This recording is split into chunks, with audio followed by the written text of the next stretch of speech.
In today's episode, I want to talk about loadouts. You see, the Imperial Guard has a lot of different units, and many of those units have a lot of weapon options and choices. And as a new player getting into the faction, it can sometimes be confusing about which one of those choices are best and which ones have always been traditionally quite good. So what I want to do today is take you through every single guard unit and explain what I think is the best loadout for each one of those units. Now, some of these units are going to have fixed loadouts. If that is the case, then we'll just go through them quickly. If it is in relation to a character, then what we'll touch upon instead is what units these guys are best leading. So with all of that said, let's not mess around any further. Let's fix bayonets and charge right into today's episode. Good news, everyone! Bolt Action 3rd edition is just around the corner. And the best way that you can prepare for this new and exciting edition of one of my favorite games of all time is by getting yourself some new Bolt Action miniatures. But where can you get these models? Well, don't worry, I've got you covered. There's an affiliate link down in the description below that'll take you straight to the Warlord Games website, and you can get your World War II miniature fix right from the source. By using the affiliate link down in the description below, not only will you be getting some awesome models, but you will also be supporting the channel. A massive thank you to Warlord Games for sponsoring this video, and now let's get back into the action. So our first unit is Big Daddy himself, Lord Solar Leontus. Now, he is an epic hero, and he comes with an entirely fixed loadout of Soul's Righteous Gaze and Conquest. So rather than focusing on his weapons, we will focus on what units he is best leading. Now, the Lord Solar, in my opinion, is best when he is part of what I like to call a Supreme Command blob. This is where you take the Lord Solar and you attach him to an Imperial Guard battle line unit, and then you take a Platoon command squad and you attach that to the same battle line unit. Now, the cool thing about Imperial Guard battle line, like Catachans, Infantry Squads, and Death Corps of Krieg and your Cadians, is that they can have two leaders attached to them, and you can have the Lord Solar and the command squad attached to the same unit. Now, I would say the best loadout for the Lord Solar is to be attached to a Catachan jungle fighter squad and to have a Platoon command squad. And the reason for this is very simple. It's the cheapest. It will come in at the time of recording 240 points, and it will allow the Lord Solar for the lowest possible price point to do his 3 orders up to 24 inches away using the Platoon command squad's master box. Next up, we have Ursula Creed. Now, Ursula Creed also is an epic hero who has a fixed loadout of Duty and Vengeance and a power weapon. Now, I find that Creed is best used when she is added to a lone 10-man infantry squad. This infantry squad should be equipped with a mortar, and this allows you to take advantage of Creed's tactical genius ability to do things like fields of fire at a distance without having to spend quite as much CP. Now, it's important to note that the tactical genius ability on Creed's datasheet has now changed as per the latest balanced data slate, and it now allows you to do stratagems for 1 CP cheaper. So taking Ursula Creed, putting her in a squad with a mortar, using that mortar to target enemy unit, and then doing fields of fire for 1 CP rather than 2 is the best quote-unquote loadout for Ursula Creed at the moment.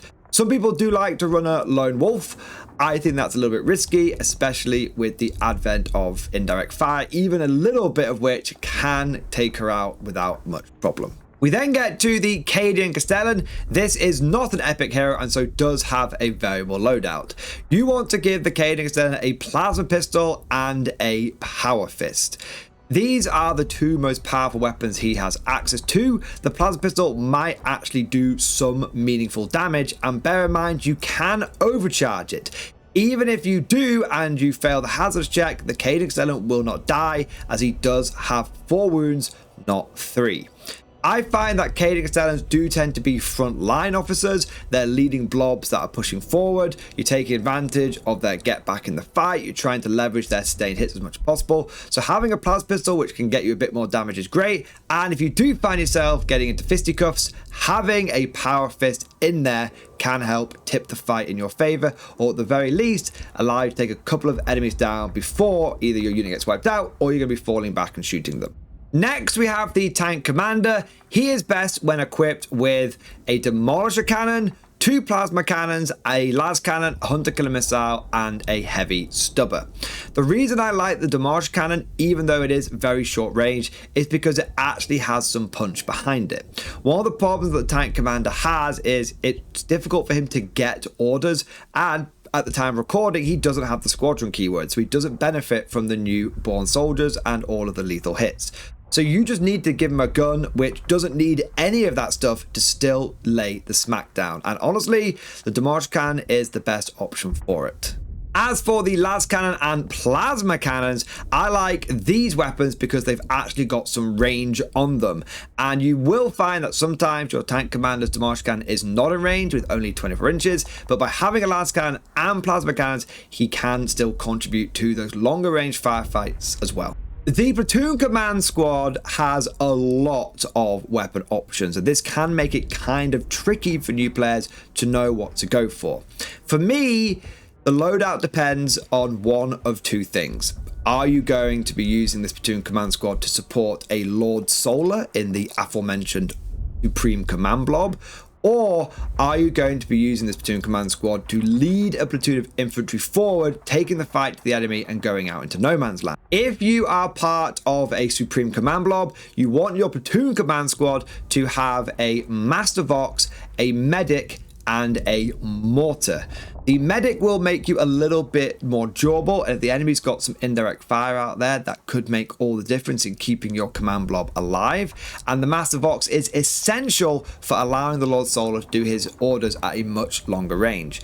The Mortar is there because maybe you haven't got Ursula Creed and you still want a way of being able to put fields of fire down on pretty much any unit that you want. You can do that with the Mortar in the command blob, or perhaps you just want a weapon that might chip off a wound here and there with a cheeky bit of indirect fire. If you are leading a platoon forward though, then instead you want to have a command squad with a medic, a regimental standard, and 2 special weapons, and I would go for a plasma gun and a melter gun. Not only does this unit give you a lot of force multipliers, increasing your objective control, and also giving the whole blob that 6 up feel no pain from the medic, but it also gives you a bit of extra punch as well. You can't go wrong with having an extra plasma pistol shot, a couple of extra plasma gun shots, and a melter gun as well. Side note, you do not need the Master Vox in one of these frontline platoon command squads because typically they've only got one order, and typically that order is going to be going on the unit they are leading. We then have the Cadian Command Squad, and this has got a much more restrictive loadout. You have to have a guy with the Master Vox, and you have to have a guy with the Medipack. Even if you're just going to be ordering your own blob, you have to take that Master Vox. The Medipack's still always a good choice, but it really comes down to what you give your officer and the 2 remaining guardsmen. Now what I would do is give my officer a plasma pistol and a power fist, and I would also give one of the veteran guardsmen a plasma pistol and a power fist. Now this is actually going to give you some pretty good close combat potential, and bear in mind that Cadian command squads can only lead Cadian shock troops, and one thing that those Cadians lack is good melee. So having a couple of power fists in there helps you cover that gap. With that last guardsman, honestly, I would go with the regimental standard. You can never have too much objective control, and it's always good having a unit with just a handful of guards left over that can potentially sneak a primary objective away from someone. It's time for the epic hero with Iron Hand Straken. He has a fixed loadout and he can only lead Catachan jungle fighters. I would say either have him leading a blob of 20 Catachans and then have another blob of 20 alongside him, so he actually has 2 orders for 2 different units, or have him in a 10-man squad with a Chimera so he can drive up and then start getting out and jumping on people and chopping them up in close combat. But Straken's a pretty simple one to use. Point him at the enemy and have him start hacking and whacking and smacking. For the Primaris Psyker, you also have no weapon options, but this guy can lead a whole bunch of different units. I would either have him leading a big blob of Kriegers to try and make a very, very durable unit that can grow back some infantry, or have him part of a Tempestus Scions squad where he can take advantage of the fact that they get rerolls to wound against objectives, which is really good with his Psychic Maelstrom. And if he jumps out of Taurox Prime, he can get reroll to wounds, which is very, very good with potential devastating wounds that this model has. Gaunts Ghosts has an entirely fixed loadout and also cannot lead anyone. So there's not much to talk about here with this unit. Only thing I would say is the primary use for Gaunts Ghosts should be to take advantage of their covert stealth team to jump them up and down and to score secondary objectives. Likewise, Regimental Attaches don't really fit into the concept of this video. All I would say is that the best reason to take them these days is for the Ashpath and his Deep Strike Denial. Either have them as part of a blob that's screening out your back end, or have them as a blob that's pushing forward and is going to try and mess with people deep striking onto primary objectives in no man's land. As for the Ogryn Bodyguard, Prevailing Wisdom says you either keep him with the Ripper Gun and the Huge Knife, because that allows him to do a bit of damage, and the Huge Knife is actually very damn good in close combat, or you go for a more defensive build and you give him the Bullgryn Maul and the Brute Shield so that he has a 4+ invulnerable save. Nork Deddog is an epic hero, both figuratively and literally, and he has a fixed loadout. The only thing I would say about Nork is put him in a command squad with Straken and add all of that onto a 10-man Catachan unit, and you can have what we like to call the Dread Nork, which will do a surprising amount of damage in close combat. Finally, we are out of the characters for now and into the battle line, starting off with the Infantry Squad, the bread and butter of the Imperial Guard. With this unit, there are two go-to loadouts. Either you want to have one that's going to be supporting Creed or a Supreme Command blob in the backfield, give that unit a mortar and whatever special weapon and sergeant loadout you like, because they're just going to be lobbing shells out trying to do some free, or cheaper I should say, fields of fire or free stratagems.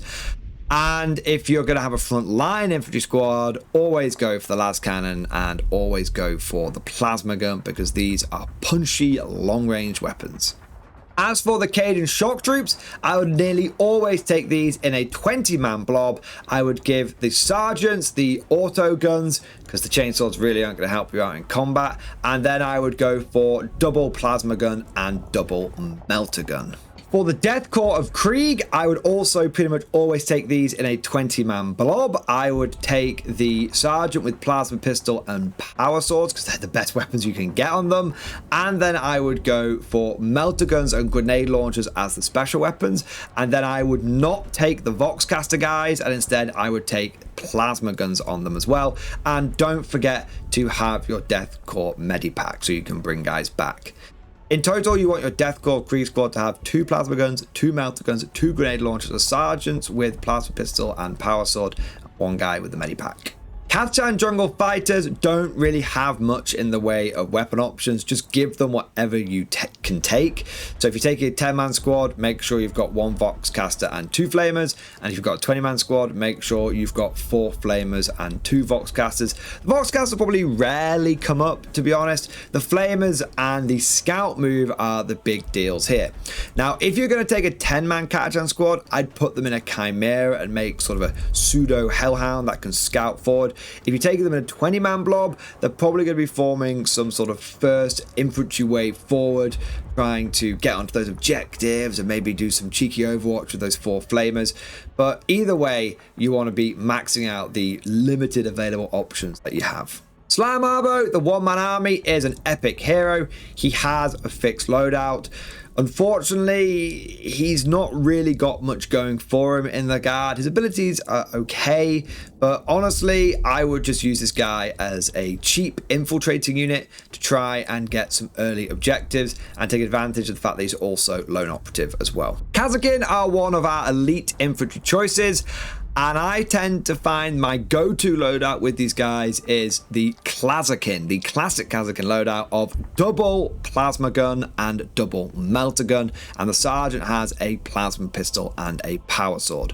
After that, you might as well take all of the extra gear you can take, like the guy with the hotshot marksman rifle. And you might as well have the guy with the melter mine, because melter mine is actually really good.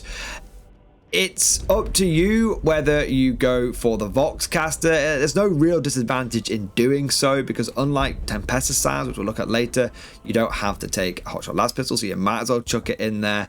But the main thing with Kasrkin is load them up with as much plasma and melter as you can do, and then take all of the other free stuff that you can get your hands on as well. Regimental Preachers, interestingly, do have a few loadouts, but you might as well just stick with the one that they come with, the Holy Pistol and Power Weapon, because it is the best option. Sergeant Harker is an epic hero who has a fixed loadout. He comes with payback and a close combat weapon. I would have Harker lead a big 20-man unit, because that 20-man unit will get -1 to hit from the Harker's Hellraiser's ability. So the bigger the unit, the more models that can take advantage of that. The Regimental Enginseer is the cog boy for the guard. He does not have any war gear options, and I would tend to run this guy lone wolf. Just have him hanging out near a vehicle so he gets lone operative, and traditionally you want him to go near vehicles which are pretty high value, like Rogal Dawns and Guard Super Heavies like Baneblades, so that he can give them the 4+ invulnerable save and repair any damage that they take. As for the Tech Priest attendants, the Munitorum Servitors, you pretty much want to give them double plasma cannon. They're not going to be hitting very much anyway, with the fact that they are ballistic skill 6+, and they won't benefit from the Tech Priest's lone operative. If he joins them, then they won't get lone operative either, because he will have the lone operative keyword, but his unit won't have. So you don't really want Munitorum Servitors in your army at all. Interestingly, the only time you would take them is if you took a Tech Priest and the Munitorum Servitors and attached them all to like an infantry blob using the Servitor Retinue rule. And in that case, you're going to give them all the Servitor servo arms, because that makes them a pretty effective close combat unit. You can make a genuine combat guard threat using these guys. Commissars are the political officers of the Imperial Guard, and like pretty much all of the other officers in your army, you might as well just give them the most powerful weapons that they can get. In this case, that is a power weapon and a plasma pistol. Now, Ogryns are not epic heroes, but they also don't have any weapon options. When it comes to their loadout, we're really looking at unit composition. I would either take 3 of them, put them in the back of a Chimera and do some drive-bys with their rapid fire ripper guns, or I would take a big blob of 6 of them and use them as a potential counter-attack unit, one that can sit behind a ruin, and when an enemy combat threat starts breaking through your lines, they can jump out, hose them down with ripper guns, and then charge in and finish them off in melee. We then have the cousins of the Ogryn, the Bullgryn. Now, these guys do have a few different weapon options. I would nearly always give them the Bullgryn Maul. They're a close combat unit. Give them a good close combat weapon. Grenadier Gauntlets have been utterly, tragically terrible ever since that they were introduced. It's always been Bullgryn Maul or bust. As for the shields, this does change from edition to edition, so I would recommend that you magnetize them, because it's fairly easy to do on these models. But in 10th edition right now, I would always go for the brute shields, because having that 4+ invulnerable save is so much more important than having 1 extra wound. Back in the day, the slab shields gave you a 2+ armor save, and then it was a real decision. Now it's brute shields and Bullgryn Mauls every day of the week. Rattling snipers are a fixed loadout unit. You get 5 of them in a squad, no more, no less, and they have to take sniper rifles. Big thing with rattlings is don't expect them to do a huge amount of damage. They might plink off a little bit here and there, but they are infiltrators, and they are the cheapest infiltrators that Guard have access to. So use them to push forward, deny enemy scout moves, and get yourself some early primary and maybe some cheeky secondaries as well. Attilan Rough Riders are the cavalry of the Guard. They can be taken in either 5 or 10-man squads. I would nearly always take these as a 5-man squad because 10-man squads do have some good punch, but they're very difficult to hide. And you will find that on those big bases, they're going to struggle to hide behind ruins, and the enemy will probably see one, and then they're not that durable. Like, they're tough for guard, but they're not tough in the bigger picture, so they'll get gunned down. So take 5 of them, and I would just give them all hunting lances. Don't worry about goad lances or anything like that. Just take the hunting lances. And you're probably going to default most of the time to the melter tips because they've actually got some punch. Frag tips are a little bit lackluster with the 0 AP, but the hunting lances, I've seen them bring down some pretty big targets thanks to them hitting on 3s, them having strength 9 plus lance, and them being AP -4.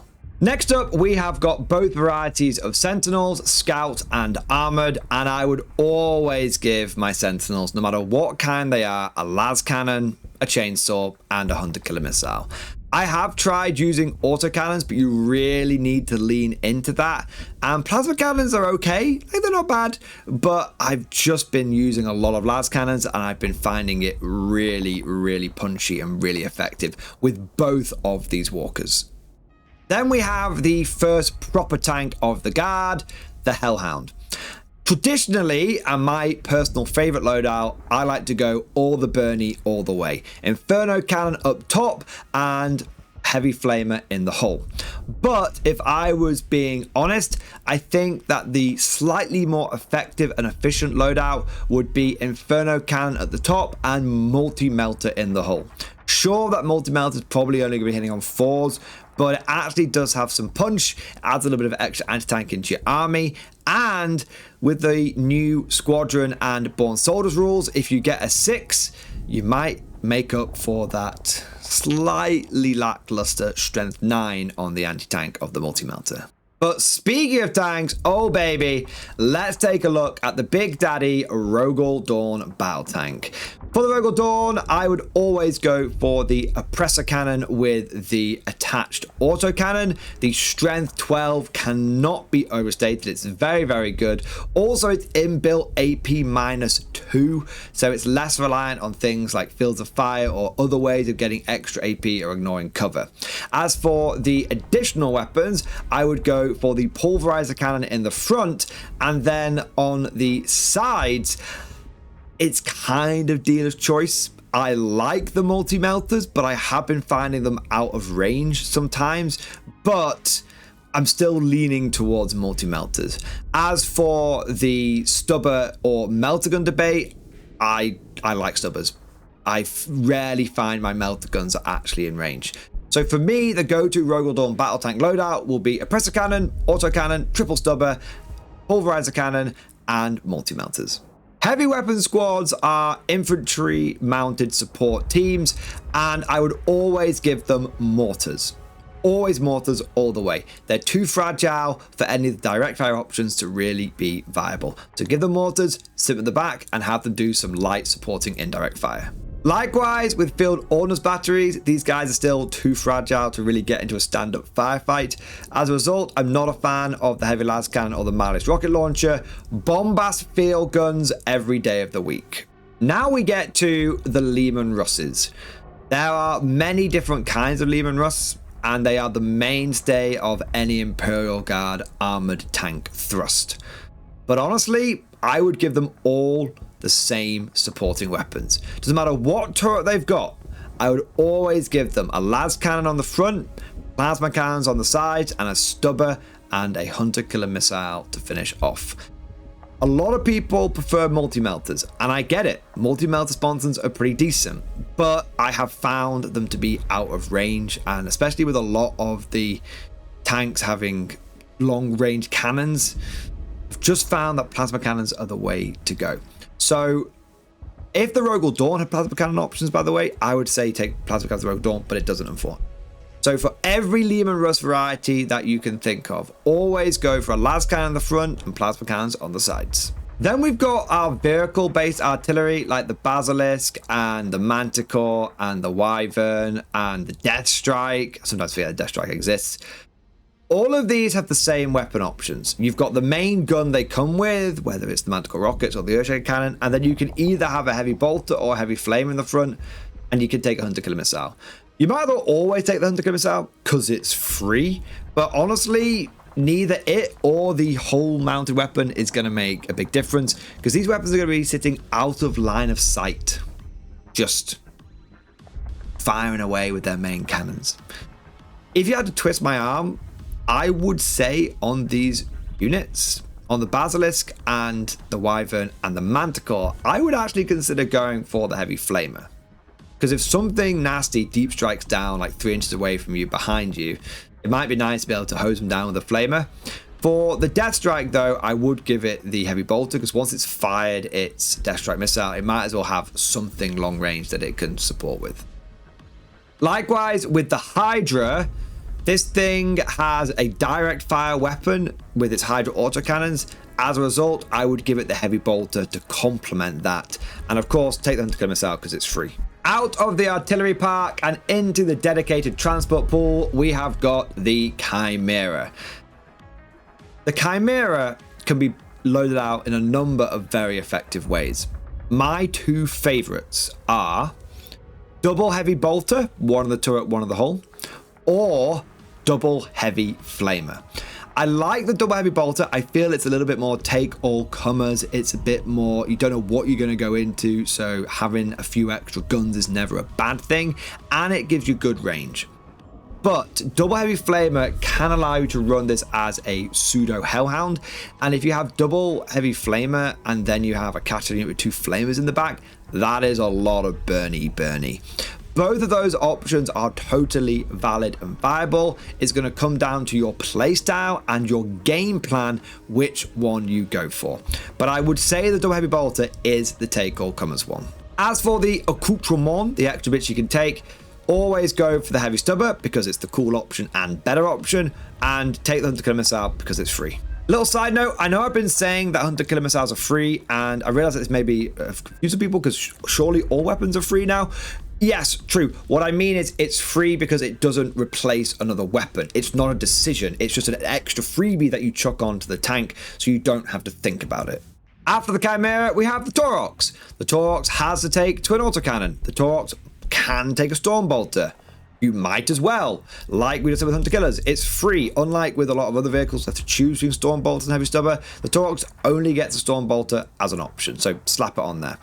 As for its use on the battlefield, Tauroxes are good for putting unit Catachans inside them, scouting them forward, moving them forward very quickly, jumping out and flaming down some early enemy units, or put some Kasrkin in them. But their weapon loadouts are set, so really it's about what you put inside. The Valkyrie is the only flyer in the main guard index. I would give my Valkyrie a las cannon, 2 multi rocket pods, and 2 heavy bolters every day of the week. Las cannons are better than multi lasers. The heavy bolters are free, as in they don't replace anything. And even though we're in a vehicle and monster meta, I feel like the multiple rocket pods are just a better choice because they have so many more shots that they can throw down.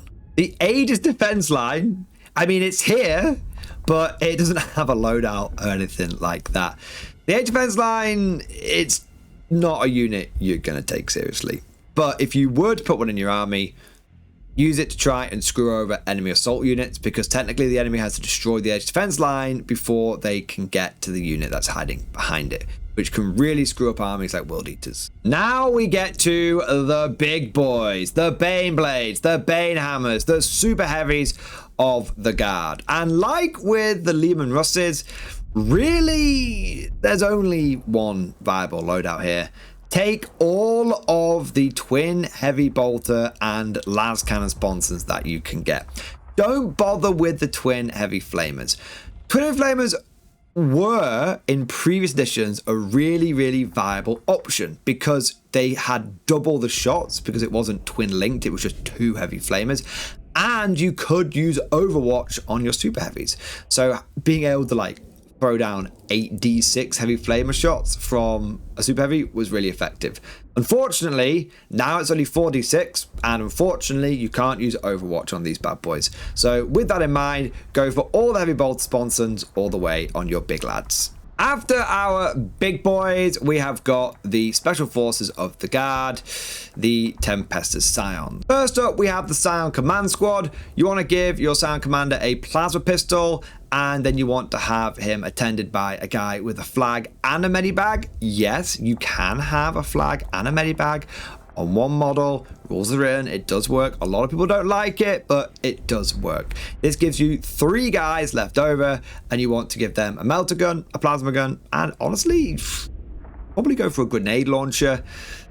All the punchy guns you can get your hands on, the better. As for the Scions themselves, your regular Tempestus squads, like with Kasrkin, all plasma, all melter, all the way. Plasma pistol, power fist on your sergeant, double plasma gun and double melter gun on a 10-man squad.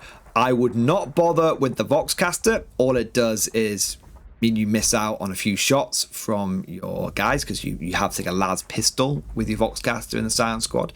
So don't bother with the Voxcaster. If you're going for a 5-man squad, typically what you're going to be doing is just deep striking down, doing objectives, and then dying. So it doesn't really matter what weapons they have. But for a 10-man squad that you're planning on actually doing some damage with, go for all of that plasma and melter. Lastly, we have the Taurox Prime.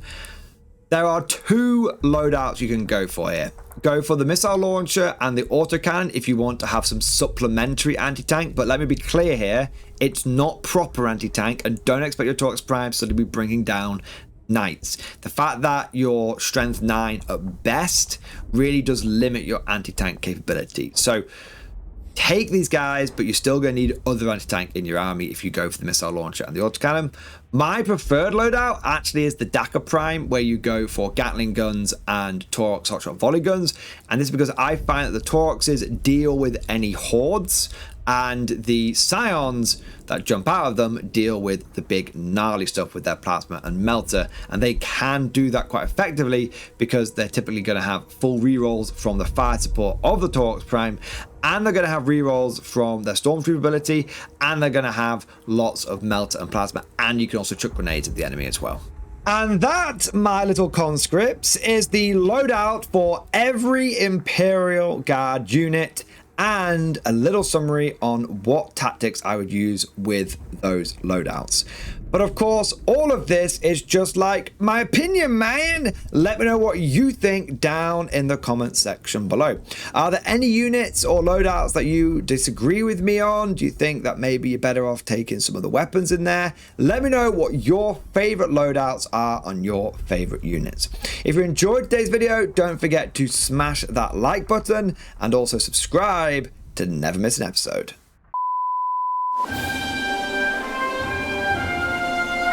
Would you like to know more? If so, then please consider becoming a channel member or patron. By supporting the channel, not only will you be doing your part, but you'll also be helping me create more content for your viewing pleasure and unlocking a whole host of perks. You get everything from a badge next to your name, custom emojis, but the big one is access to the Mordian Glory Discord server, an online community with almost 2,500 active members. It's always popping off in the MG Discord. We've got channels for army lists, hobbying, tactics, stories, and even a pretty spicy meme section as well. For all you greenhorns that wanted to see the Mordian glory hole, today is your lucky day.